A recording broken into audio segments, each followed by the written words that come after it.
Menteri Pendidikan dan Kebudayaan Nadiem Makarim menjelaskan program subsidi kuota internet diberikan untuk menunjang pendidikan jarak jauh. Diharapkan program ini dapat digunakan sebaik-baiknya oleh siswa maupun tenaga pengajar. Saya dengan senang hati bisa menjelaskan bahwa yang menerima dana bantuan kuota internet adalah dalam 4 kelompok, yaitu peserta pendidikan anak usia dini, yaitu PAUD. Yang kedua adalah peserta didik jenjang pendidikan dasar dan menengah. Ketiga adalah pendidik pada PAUD dan jenjang pendidikan dasar dan menengah. Dan tentunya mahasiswa dan dosen. Ada 4 jenis kelompok yang diberikan kuota.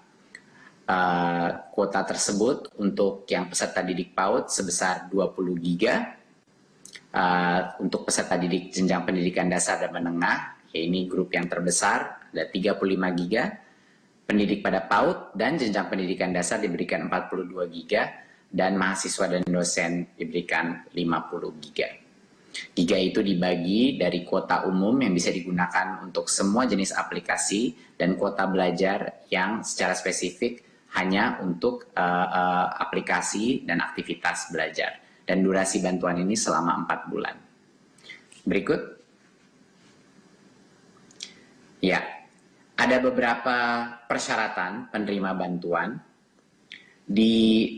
Untuk peserta didik pada PAUD dan jenjang pendidikan dasar dan menengah harus terdaftar di aplikasi Dapodik dan memiliki nomor ponsel aktif atas nama peserta didik, orang tua, anggota keluarga ataupun wali, ya. Jadi harus aktif ponselnya. Dan untuk mahasiswa harus terdaftar di aplikasi PD Dikti, berstatus aktif dalam perkuliahan atau sedang menuntaskan gelar ganda dan memiliki kartu rencana studi pada semester berjalan dan tentunya ponsel aktif.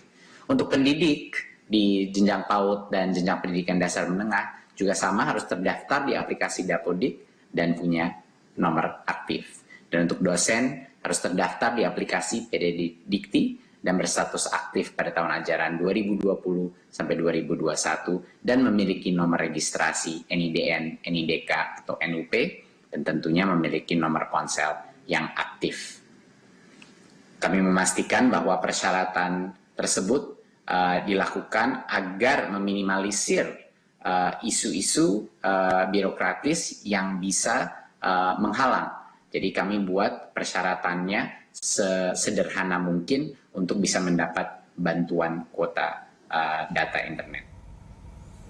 Ya, itu tadi pernyataan Mas Menteri Nadiem Makarim soal bantuan kuota internet bagi pendidikan jarak jauh. Mbak Retno, sebetulnya ini ketika tadi saya dengarkan sebetulnya pernyataan Mas Menteri itu, ini seolah-olah subsidi bagi semua. Boleh nggak kalau saya simpulkan begitu? Iya, betul. Padahal bukan semua orang membutuhkan subsidi, terus ada lagi yang membutuhkan subsidi tapi bukan dalam bentuk kuota. Begitu kira-kira? Iya, betul. Jadi kalau tadi sudah diungkapkan ya sama Mas Indra bahwa ini mungkin menyelesaikan satu masalah, tapi tidak menyelesaikan masalah yang lain terkait dengan PJJ. Nah, terkait dengan kuota pun ternyata juga banyak permasalahan. Jadi yang udah terima itu juga banyak yang mengajukan usulan ya melalui KPAI. Jadi kami menerima beberapa pengaduan, sudah dihitung sih oleh analis pengaduan, total yang kami terima itu ada 50. Dan dari 50 itu sebenarnya berasal dari beberapa daerah ini. 24% memang dari Jakarta. Jadi Jakarta pun mempersoalkan ya, maksudnya anak-anak kota pun sebenarnya mempersoalkan. Kemudian 18% itu dari Jawa Barat, 16% dari Sumatera Barat, 8% dari Jawa Tengah, dan ada berasal dari Riau, Sumatera Utara, kemudian NTB, kemudian juga ada Bengkulu, Jambi, Jawa Timur, Kalimantan Timur, dan Sulawesi Utara, serta Papua. Okay. Nah, apa yang mereka keluhkan? Mereka merasa bahwa pembagian yang dijelaskan Pak Menteri tadi, 5% untuk kuota umum dengan 30% kuota belajar itu terlalu bagi mereka kuota umumnya terlalu sedikit, karena sesungguhnya pada prakteknya pembelajaran jarak jauhnya semua hampir pakai kuota umum. Jadi artinya mereka menginginkan lebih baik itu kuota umumnya yang diperbesar gitu dibanding kuota belajar, karena gurunya jarang pakai aplikasi. maksudnya pakai platform gitu, platform belajar. Nah, ini kemudian kita mendalami gitu ke mereka. Sebenarnya usulan mereka apa gitu untuk kita lakukan advokasi kebijakan misalnya dengan bersurat pada menteri. Nah, ternyata dari kami membuat pilihan kemudian yang setuju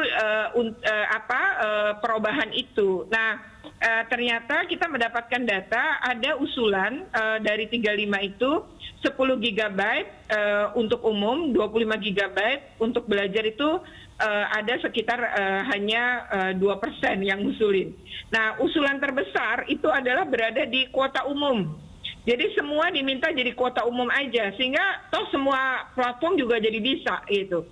Nah, untuk kuota umum itu ada 40% dari 50 pengadu tadi, yang 26% mengatakan lebih baiknya 20 GB untuk umum, 15 GB aja yang untuk belajar. Kemudian ada 8% menyatakan bahwa lebih baik 15 GB-nya untuk umum, 20-nya untuk belajar gitu. Tapi tetap angka tertinggi adalah pada kuota umum.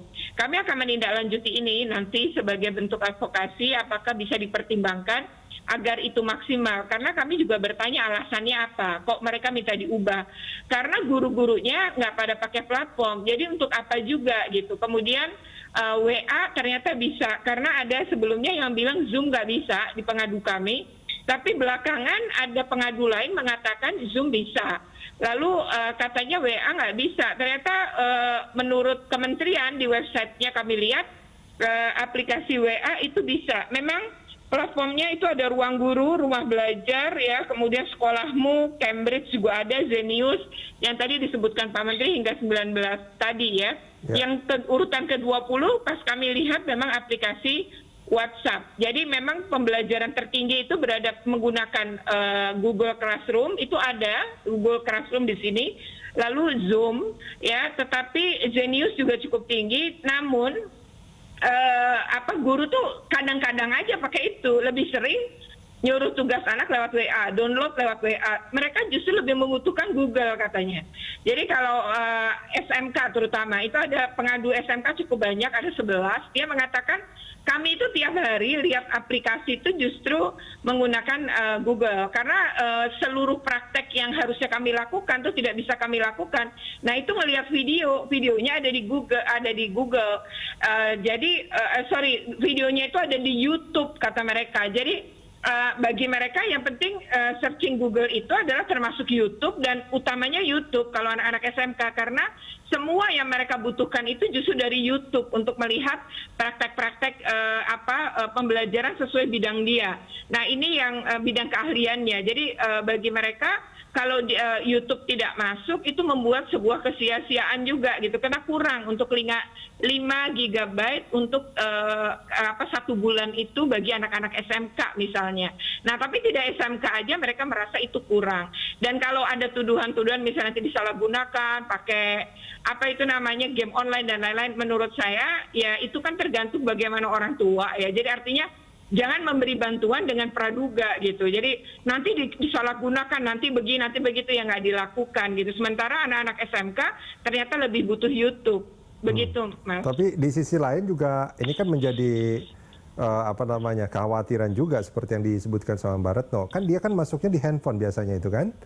Iya. Nah, kalau si anaknya sedang pergi kemana kan mungkin juga tidak diawasi sama orang tuanya ketika mereka mencoba untuk menonton, ya, karena YouTube itu isinya bukan cuma ilmu pengetahuan tapi juga ilmu kesalahan dan segala macam sebetulnya.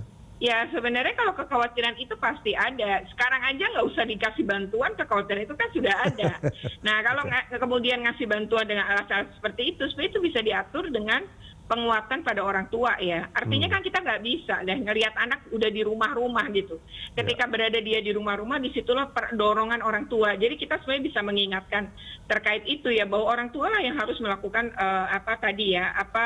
pengawasan. Tetapi bahwa ketika anak menyalahgunakan, ya pasti itu kemungkinannya pasti terjadi gitu.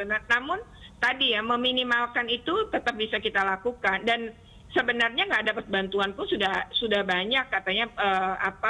Kalau dari data KPAI sendiri pun dampak-dampak penggunaan teknologi IT ini juga besar. Makanya kami juga mendorong PJJ itu nggak harus daring gitu ya. Tapi kalau kemudian ada bantuan begini, ternyata kan ada masukan. Kalau bagi KPAI kan masukan-masukan ini adalah sesuatu yang berharga yang bisa dipakai, kan belum tentu juga diterima ya. Misalnya 40% menyatakan sebaiknya kuota umum, kan belum tentu diterima menteri. Tapi bahwa jangan 5% tapi ditambahkan. Apakah 10, 15, 20 untuk kuota umum, sisanya kuota belajar, itu juga kan upaya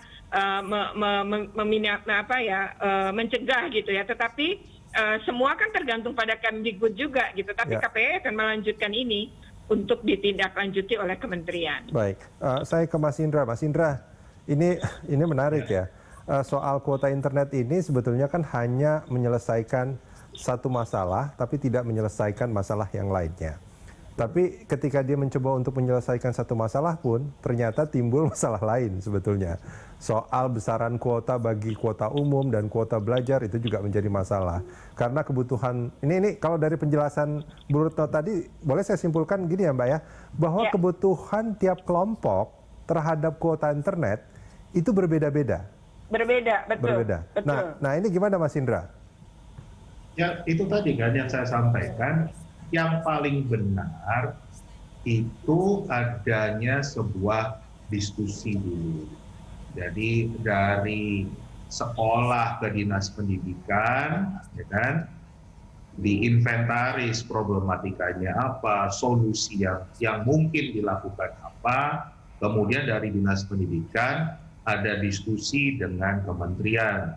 Jadi kita akan ketemu solusi berdasarkan kebutuhan. Yang saya yakin permasalahan PJJ di DKI akan sangat berbeda dengan permasalahan PJJ di NTT, di Papua, kan gitu. Itu akan berbeda. Jadi nggak bisa. Kita ini dalam dunia pendidikan sudah menghindari proses yang namanya one size fits all atau satu solusi untuk semua. Tapi kalau Kementerian Pendidikannya sendiri malah menerapkan solusi one size fits all, gimana kita mau menghadapi tantangan abad 21 ini yang saya sebagai seorang praktisi menyayangkan langkah-langkah yang diambil. Nah, menariknya lagi, kebetulan seminggu sebelum Kemendikbud ini mengeluarkan kebijakan subsidi kuota, saya bersama dengan tokoh-tokoh IT Indonesia itu sedang diskusi tentang kerahasiaan data. Nah, salah satu data yang sedang diincar oleh banyak pihak, termasuk dari luar negeri, adalah data-data siswa, data-data mahasiswa, data-data guru, data-data dosen, itu lagi diincar. Karena kan kita bicara ini adalah daftar konsumen di masa datang. Kan? Tiba-tiba ada kebijakan memberikan kuota dengan syarat harus memberikan nomor HP. Lah, ini kok jadi, ini jangan-jangan memang sedang ada upaya untuk membuka data ini yang nanti bisa dimanfaatkan oleh pihak-pihak tertentu untuk kepentingan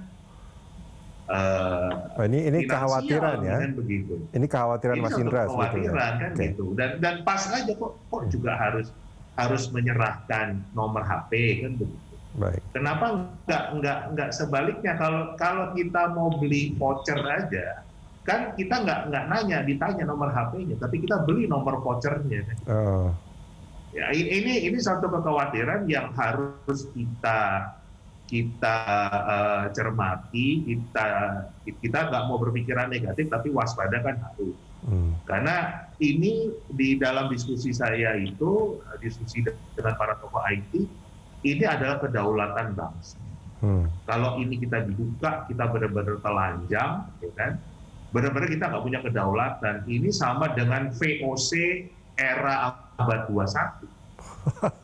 Itu ngeri sekali analoginya itu Mas Indra. Ngeri sekali, memang sangat ngeri kan begitu. Karena apapun yang kita lakukan, apapun yang anak-anak kita lakukan, sudah terpantau Kita seperti telanjang kan gitu. Baik. Kita Mas Indra. suka apa, kita hobinya Betul. apa, Betul. kita suka warna apa, itu semua akan ketahuan. Ya, ini Nah, jadi ini big yang- data ya.